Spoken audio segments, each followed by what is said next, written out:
Urisil thanked the driver for the 15-minute extreme sports ride by handing him the pittance that the experience had come to before turning enthusiastically to his friends in the rear of the car.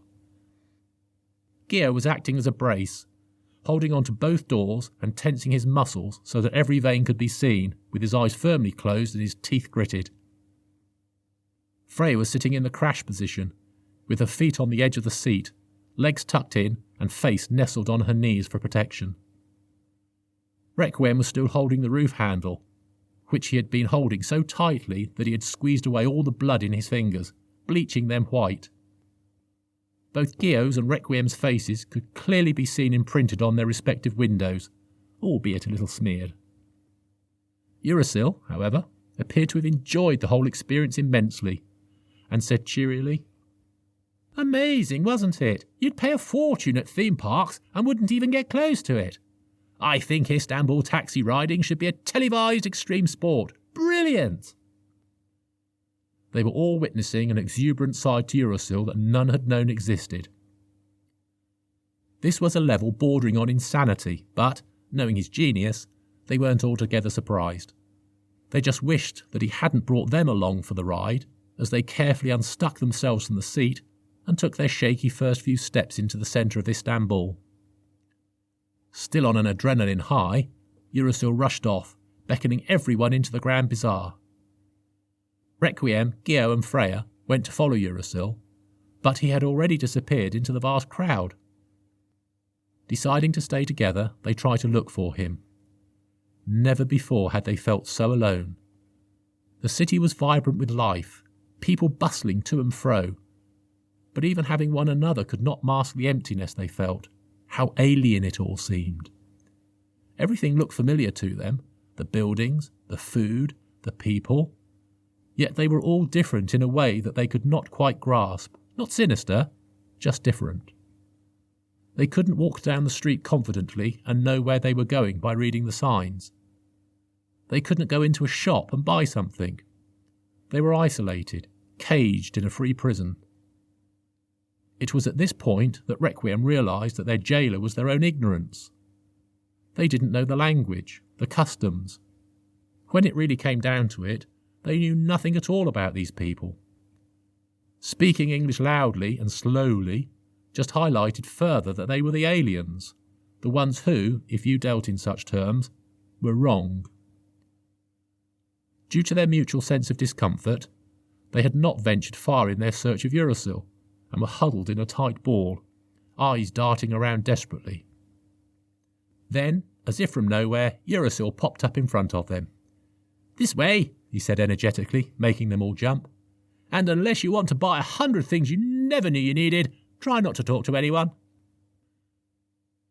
With a sense of relief, they followed Urisil, and this time did not take their eyes off him for a second. Upon entering the Grand Bazaar, their senses were assaulted on every level. There were so many colours. Deep red carpets, bright green scarves, and brilliant blue glassware. But overlaying the entire scene was gold. Gold lined the walls wherever they looked.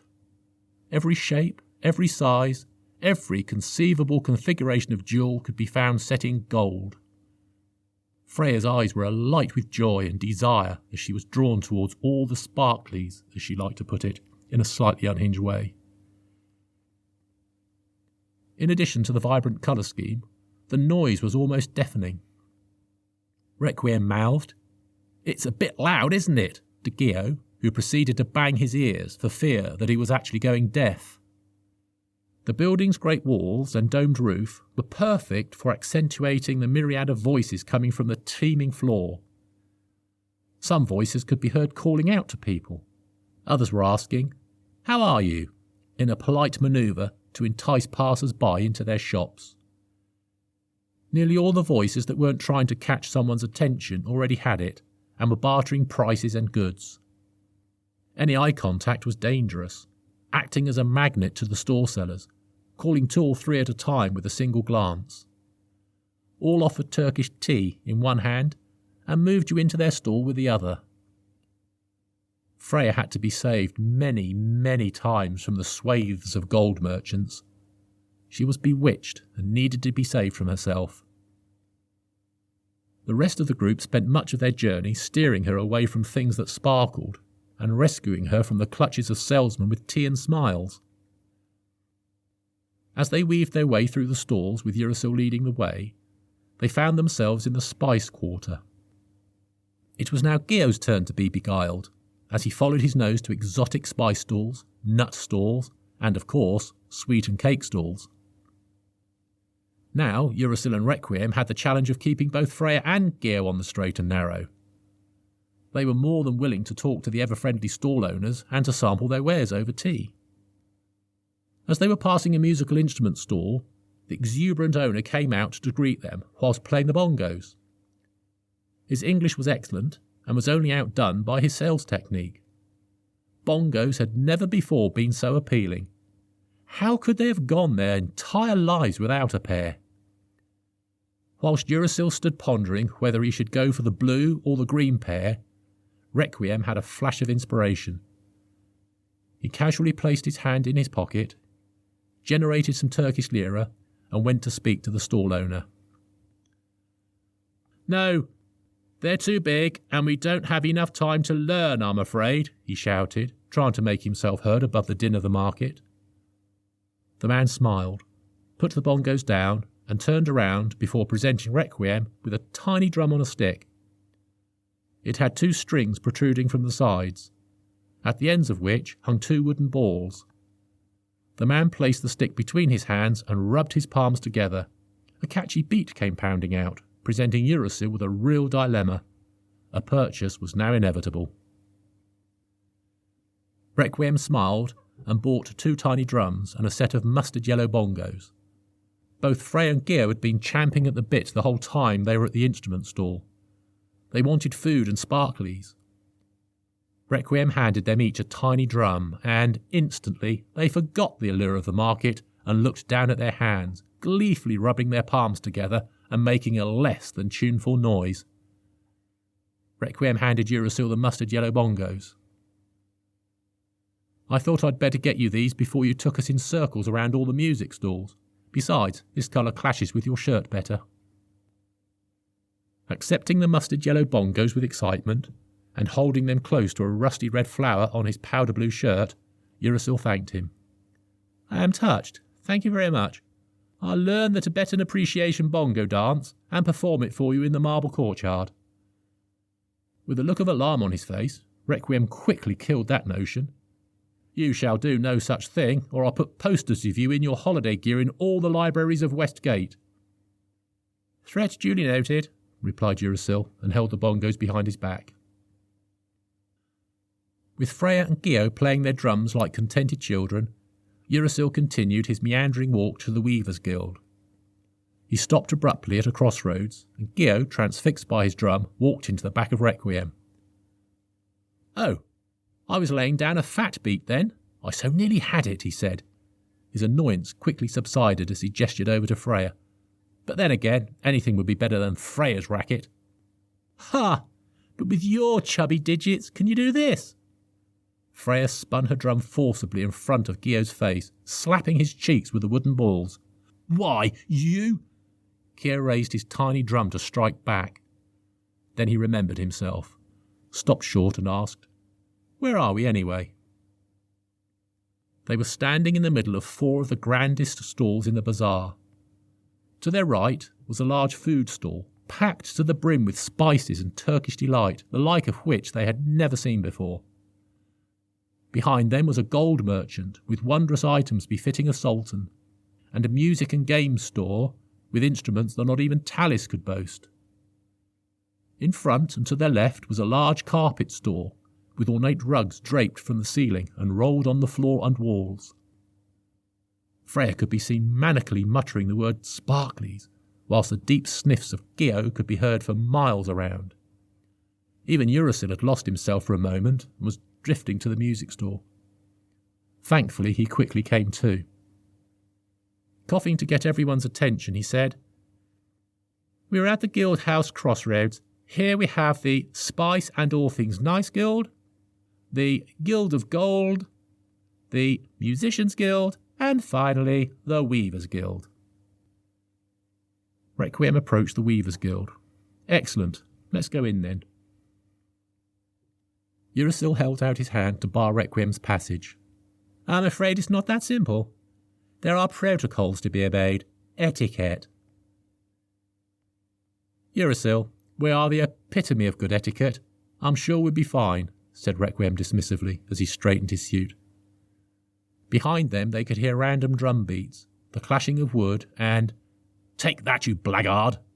Back at you, you codfish!"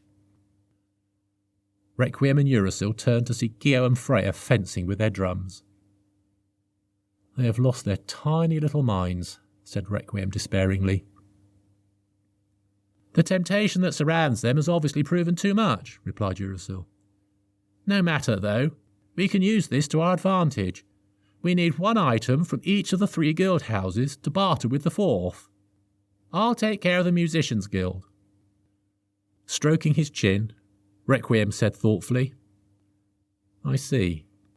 Porthos, Lady de Winter, he shouted to the other 2. We need gold and food. Vite, vite! Freya and Geo stopped their game instantly and dived into their respective stalls. Whilst he was waiting, Requiem peered through the windows of the Weavers' Guild. He could see 2 old men at looms slowly making a carpet. They had only just started, and Requiem thought that it would take a lifetime for them to finish at the rate they were going. He looked around still more and saw a plump, middle-aged man in a fez beating the dust out of some of the rugs. Requiem was now thinking that it would take a lifetime to sell them also. In one corner, an ornate Turkish coffee machine and a Turkish tea machine were bubbling away. To the right of these sat a large number of used tea and coffee cups, and to the left, boxes upon boxes of unopened cups. Requiem assumed this was to avoid perpetual washing up as they toiled away in their never-ending endeavour. Requiem sighed and wondered if they had been sent on a wild goose chase.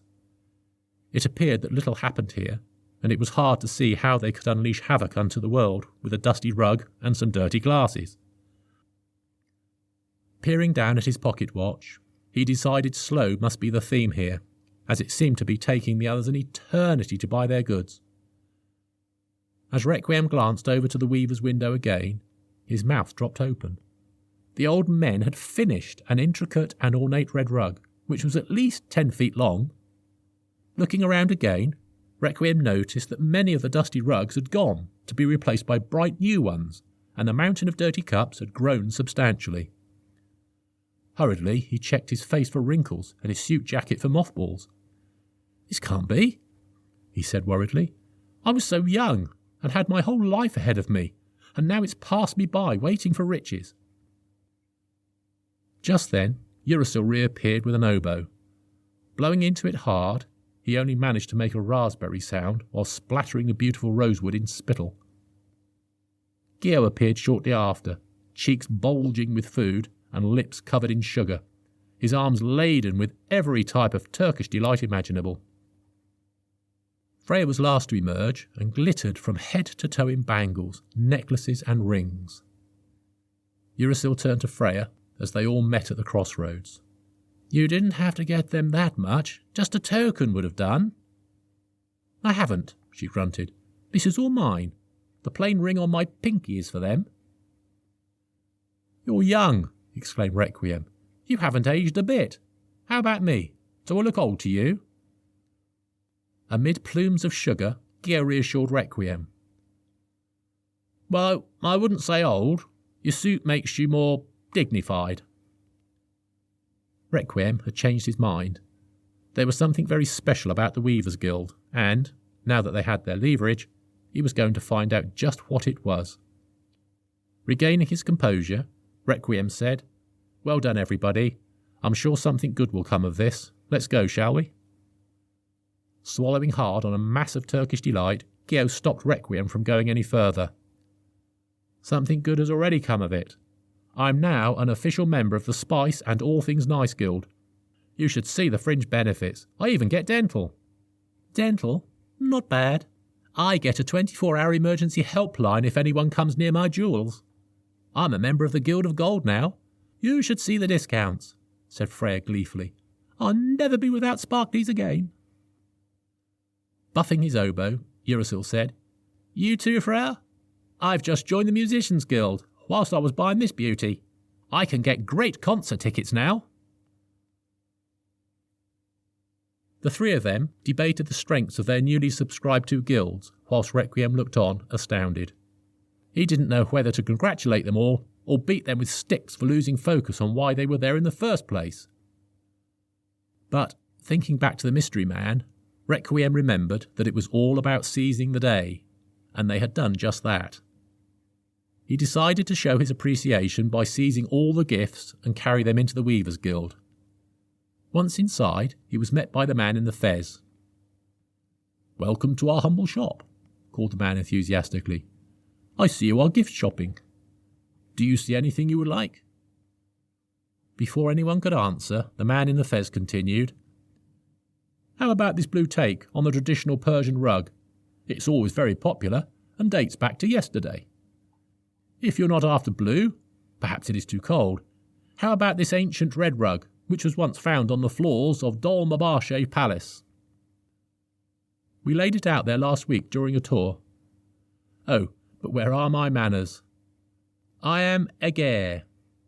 If you saw it written, you would say Eggy, but I assure you it is pronounced Egg-air. Here, have some tea and I'll find you some more rugs." Egger took 4 new Turkish teacups out of a box, filled them with tea, and thrust them into everyone's hand before going about picking up rugs whilst muttering to himself. Requiem started to sip his tea. Realising he was being cornered into a purchase, he stopped and said, "Can I interest you in some Turkish delight, or an oboe, perhaps?" Still rummaging away in the rugs in the back, Egger called, "No, thank you. We only accept US dollar, the euro, sterling, and if we have to, Turkish lira." Egger returned under a mountain of carpets. Dropping them onto the ground, he passed each of them a different carpet. "Can you feel the quality?" he said convincingly. "You won't find better this side of China, I guarantee." Also fearing that he was about to end up purchasing a carpet he had no room for, Gio piped up. "We were after something a bit more special." "Special, you say? Wait, I have just the thing." Egger scrambled over to the outside of the shop. A carpet dropped from the ceiling in front of the window. "Did you see that?" he asked enthusiastically as he magically appeared behind them. "That, my friends, was a genuine flying carpet." Requiem dropped all the items he was carrying in Urasil's lap and walked over to Egger. Putting a hand on Egger's shoulders, Requiem stared into his eyes. "We want to unleash havoc onto the world," he said meaningfully. "Now, I admit your carpets will make very good trip hazards, but they'll just cause mild chaos. We have brought gifts from the other guilds. Now, can you help us or not?"